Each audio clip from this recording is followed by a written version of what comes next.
सशक्त भारत बीजेपी से मैं डॉक्टर आर के वर्मा। साथियों, आपने देखा होगा कि इतिहास भरा पड़ा है ऐसी गलतियों से जो अनचाहे अनजाने में राजाओं या किसी से भी हो जाती हैं और उसका खामियाजा हमें सदियों तक चुकाना पड़ता है। और केवल खामियाजा ही नहीं चुकाना पड़ता है, कभी कभी हम हजारों साल की गुलामी तक अपने ऊपर ओढ़ लेते हैं। अब देखिए, उदाहरण के लिए राजा जयचंद्र उत्तर भारत के, उन्होंने जो पृथ्वीराज चौहान के साथ जो हरकत करी, जो गद्दारी धोखा किया और मोहम्मद गोरी का साथ दिया, उससे इस देश में मुगल सल्तनत की नींव पड़ गई। ये देश 800 सालों के लिए गुलाम हो गया एक जरा सी गलती के कारण। और वो गलती किस लिए की गई थी? व्यक्तिगत कारणों से की गई थी, कोई वो नीति नहीं थी। उसी तरह से साथियों, एक गलती और हुई स्वतंत्रता आंदोलन के समय, जिसका खामियाजा हम पिछले 100 सालों से चुका रहे हैं। अब वो गलती कौन सी थी, ये गलती लोगों को मालूम नहीं है। जयचंद वाली तो मालूम है काफी लोगों को, ये नहीं मालूम। ये गलती थी जब महात्मा गांधी अफ्रीका से भारत में आए, उसके थोड़े दिनों बाद उन्हें अपनी राजनीति चमकानी थी। राजनीति चमकाने में 1919-1920 में उन्होंने एक आंदोलन भारत में बेवजह अकारण शुरू कर दिया, और वो आंदोलन था खिलाफत।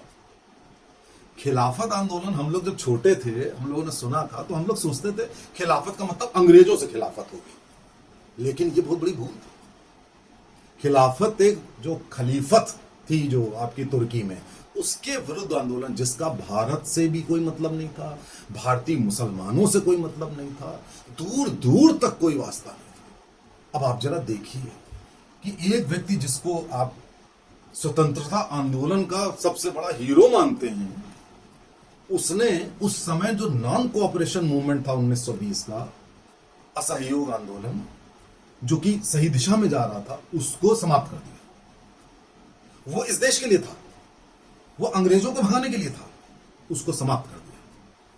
और एक आंदोलन उसी समय जो खिलाफत, जिसका कोई मतलब नहीं था, उसको शुरू कर दिया। और शुरू नहीं किया, उसको जारी रखा। अब देखिए, उस समय मोहम्मद अली जिन्ना, जो विलन कहे जाते हैं, लेकिन उस समय वो विलन नहीं थे। आपको बता दें कि मोहम्मद अली जिन्ना को खुद नहीं मालूम था कि वो मुसलमान है।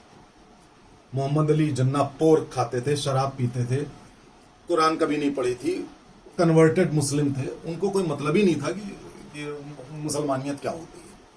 उन्होंने गांधी जी से उस समय ये बात कही कि आप ये गलत कर रहे हैं, अगर आप ये आंदोलन छेड़ेंगे तो इससे मुस्लिम लीग पावरफुल होगी, भारत में हिंदू मुस्लिम डिवाइड बढ़ेगा, जो मुस्लिम हैं वो सर उठा करके और गड़बड़ी पैदा करेंगे। ऐसे शब्द थे मोहम्मद अली जिन्ना के। लेकिन गांधी नहीं माने। गांधी ने बदस्तूर उसको जारी रखा, जगह जगह स्पीचेस दी, मुंबई में बहुत स्पीचेस दी, पूना में दी, हर जगह स्पीचेस दी। उसका परिणाम यह हुआ साथियों कि जगह जगह कमेटी बनने लगी, जगह जगह मुस्लिम लीग ने मौलानाओं की, इन सबकी कमेटी बनने लगी, और वो बड़े वोकल हो गए, वो जगह जगह भाषण देने लगे, उनका पूरा उदय होने लगा। और उसका परिणाम यह भी हुआ कि 1921 में मोपला कांड, 2021 के आसपास केरल, उसमें हजारों हिंदुओं की नृशंस हत्या कर दी, बलात्कार कर दिया। और उससे भी गांधी जी बिल्कुल हिले नहीं, कोई फर्क नहीं पड़ा। उन्होंने उसको न्यायोचित ठहराया, और तब भी खिलाफत आंदोलन जारी रहा। आप जरा देखिए, जिसकी कोई जरूरत नहीं थी इस देश में, उसका अंग्रेजों से कोई वास्ता नहीं था उस आंदोलन। और उसी के बाद जब उन्होंने, हेडगेवार जी ने देखा गांधी का रवैया कि वो तो हिंदुओं की हत्या पे बिल्कुल फर्क ही नहीं पड़ा, उसको कह रहे हैं कि हिंदू तो ऐसा ही होता है, वो मर रहा है, वो कोई। अब उनकी राजनीति ऐसी थी, तभी हेडगेवार जी ने राष्ट्रीय स्वयंसेवक संघ की 1925 में स्थापना करी। उसके पहले भी उन्होंने कुछ संस्थाएं बनाई थी, लेकिन मेन जो आज आप राष्ट्रीय स्वयंसेवक संघ देख रहे हैं, वो गांधी जी के इस रवैये से क्षुब्ध होकर हेडगेवार जी ने 1925 में किया। अब आप देखिए उस खिलाफत आंदोलन का दुष्प्रभाव ये हुआ कि आजादी मिलने में हमें कम से कम 15-20 साल लगे और ज्यादा लगे। 47 से कहीं पहले हम आजाद हो सकते थे, कम से कम 10-15 साल लगे। लेकिन क्या हुआ उसके बाद देश हिंदू मुस्लिम डिवाइड और नरम दल गरम दल, सेकुलरिज्म, इन कम्युनलिज्म, इन सबके चक्कर में पड़ गया और पूरे स्वतंत्रता आंदोलन की दिशा बदल गई। दिशा कहां जानी चाहिए थी अंग्रेजों को भगाने की, वो दिशा बिल्कुल अलग हो गई। और अंततोगत्वा जो कांग्रेस की स्थापना हुई, उसमें खूब सारे प्रेसिडेंट्स बने, फिर सुभाष बोस का प्रकरण हुआ, उसमें भी गांधी जी ने बहुत गलत काम किया। उनको भी हटना पड़ा गांधी जी के कारण कांग्रेस प्रेसिडेंट से। और धीरे धीरे उसके बाद 1940 में एक मौलाना आजाद थे, उनको कांग्रेस का प्रेसिडेंट बना दिया गया और 39-40 में वर्ल्ड वार हुई। बाकी कहानी आपको मालूम ही है।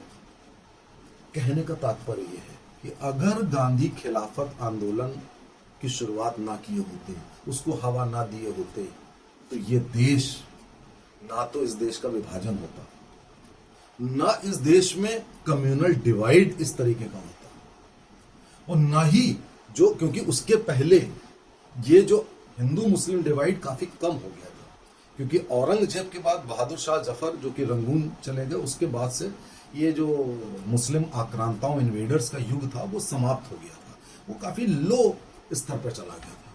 लेकिन उसको गांधी ने इतना बुरी तरह उभार दिया, कम से कम 6-7 सालों तक उसको उभारते रहे गांधी, और उसके बाद उससे उपजी समस्याओं में उलझे रहे वो भी और देश भी।